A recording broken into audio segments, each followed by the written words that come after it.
It looks like you sound good now, though. Well, that's good. Yeah, if there's one thing that's sick with me since band, it's perfectionist. Do you think perfectionism stops you from moving forward, though? Oh, definitely. It's a bit of a burden at times, and I'm still trying to overcome that. It's a blessing and a curse. Yep. It literally took me 2 years to start my podcast. And one day I was just like, you know what?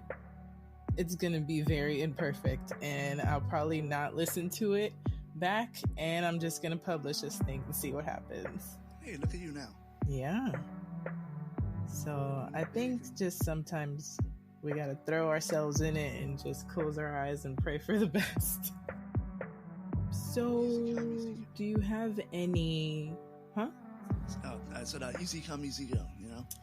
Yes and no. Sometimes it's a hard come and easy go, and there's some bumps in the road, and it's just like, all right, we're just gonna keep pushing rocks, through. Boulders, walls, holes. Yeah, it's not a pretty road to go through, but it's a fulfilling road. Definitely. And so in the podcast that you do you do any of the editing, or are you made mostly like the talent? I'm mostly the recording part of that. Okay. Although I will be editing a podcast that's coming out of hiatus soon called Straight Off the Top of My Headlines. So at least I'll have that. Okay. Because that'll definitely help towards any one of the 4 that you got going on. Yep. Do you have any release dates or? From what I can remember, I I was part of a little interview about a few days ago. I think they said something about sometime in mid-January. Okay. Are you working with other people with your podcast in progress? Right now, I'm thinking I'm trying to get another co-host, at least for Generic Advice Podcast. It's kind of hard to riff on it's with just one person. Yeah, that's true. I kind of feel bad about having an unpaid intern type of thing for VLR for research, so I'm just going to keep that to myself for now. Okay. That's true. I really think it'll be interesting. What made you want to do Viva la Revolución? Well, when was the last time you've seen a Latinx podcast anywhere? There are very few. I know 2.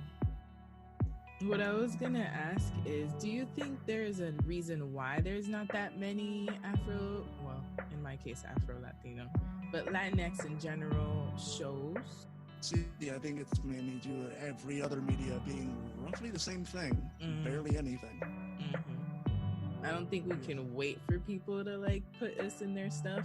We gotta create our own situations. That way we're not... I will say, we got comedy down on lock. Very much so. At least, we got Pablo Francisco, George Lopez, Fluffy, lots of villains, Louis C.K. canceled. I feel like comedy is probably the most diverse. At least the ones I know, because I don't know a lot of white comics. Yeah, same here. They're there, but I don't really know what that consists of. Yeah, I was mainly raised on African American and Mexican comedians. Same. And I've seen some Asian ones too. Yeah. I like to see Barney's pretty good. So, not bad. It could be better. It could be more. Yeah. I think podcasting gives us that. At least for the low. I know I'm not paying for hosting, so it lets me do more stuff. But hey, we're doing something at least. We're doing something about it. So is your creativity of choice mainly humor? You see, now I gotta think about that. wouldn't mind doing some dramatic work, but hey, honestly, at this point, I'll take what I can get. What would be like your ideal role? Honestly, I almost had it. I wanted to be some sort of superhero protagonist, you know, instead of being the hey man, what up, dog? What you doing? Essay type of polo type antagonist or something. Drink in his hand, you know, like a borracho, right? Yes. That's the one with the card. Right. No, I want to be the one that saves the day, you know? Like, I rarely see that. I know why I really love Shazam so much. Spoilers, one of the characters is Latinx and actually turns into Shazam. Okay. Yeah. It's at the very end of the film, but hey, it's better than nothing. So you're all right, so are you into comics, superheroes? Is that your kind of thing? Not really into comics. It's honestly a little bit too overwhelming. Even I'm more of a gamer at heart, I guess. Okay. And I can only think of 2 characters. That would be really cool to have more Latinx gamers, like superheroes in video games. Yeah, well, at least we have some. Well, we have some, I guess. Some characters. Would you do video games? Oh, most definitely. I know the motion capture isn't the best. It's clunky, very sweaty, very, how do I put this, form-fitting. But I'd love to, even if that would mean having to memorize lines. But hey, if I can memorize several sheets of music, as well as, I believe, 10 to 20 minutes worth of set positions, transitions, and just overall individual movements in a halftime show. You got it. I'm a band geek through and through. Yeah, you got it. Because I couldn't possibly know what I was doing if somebody put sheet music in front of me. But I think that would be neat to have those kind of opportunities, like video games, audio dramas. And you gave me an idea when you said Latino audio dramas, because I'm more of a writer myself, so that's an idea that I could put later after I finish my other works in progress. Hey, if you ever need a voice actor, hook me up. I'm desperate for work. I'll keep you in mind for sure, because that would be really cool. I'm gonna write that down tonight and think of that. I was remembering a tweet that I sent out. Okay, do you know anything about a little bit of a history lesson? Okay. Do you know anything about the Mexican Air Force during World War II? No. Ooh, I'm gonna give you a small little history lesson right now. Please do. Sneak peek at a VLR episode. That's definitely being an episode. Okay. God, that is something that needs to be out there.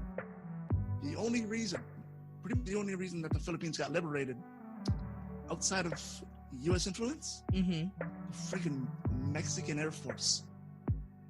Wow. Yeah, Japan had complete control over the Philippines during World War II as part of the Pacific Theater campaign. They were handpicked, I believe, by like either a really high general or the president, maybe both. They were in like some not so great planes as well, but they had some barely any casualties on their end. A lot of successful bombing runs, a lot of successful just assaults on Japan occupied Philippines in general. They still have I believe a monument. I think they have a monument somewhere in the American Southwest. I know they have at least one monument in Mexico. They're called the Los Aguilars, I believe. I think that's the Golden Eagles. I don't know, but Spanish for golden águilas. Águilas doradas. Yeah, I think that's actually what I'm gonna have to try and find that again.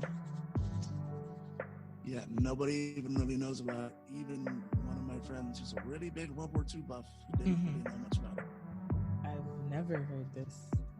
And on a random spree of a tweet, I thought, why not make an audio drama that's historical fiction where you follow that group of fighters? Oh my gosh, that would be so good.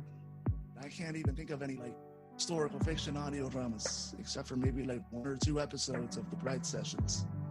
Barely. Yeah, you're right.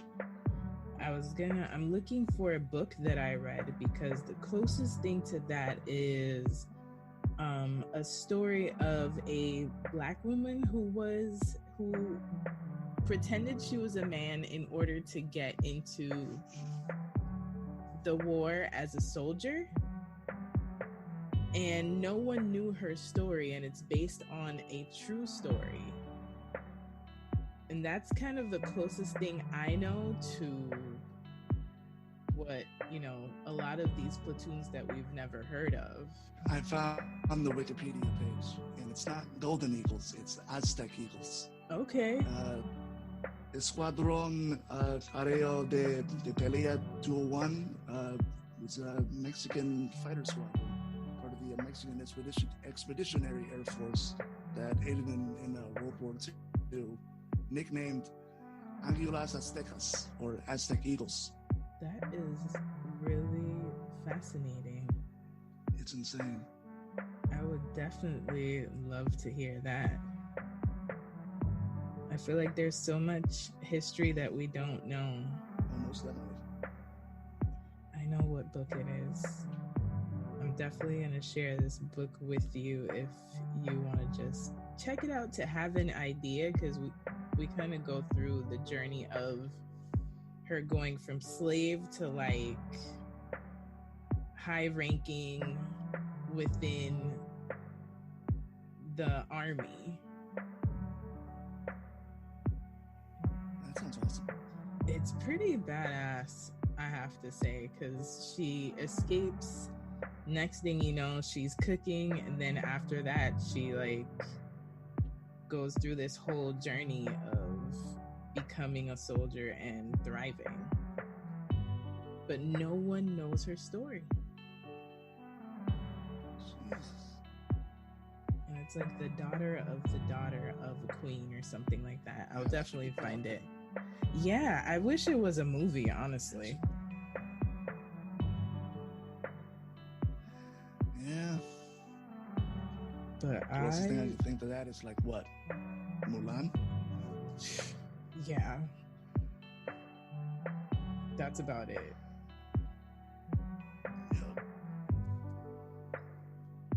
Yeah, once I find it, I'll definitely send it to you via Twitter, because that was pretty bomb.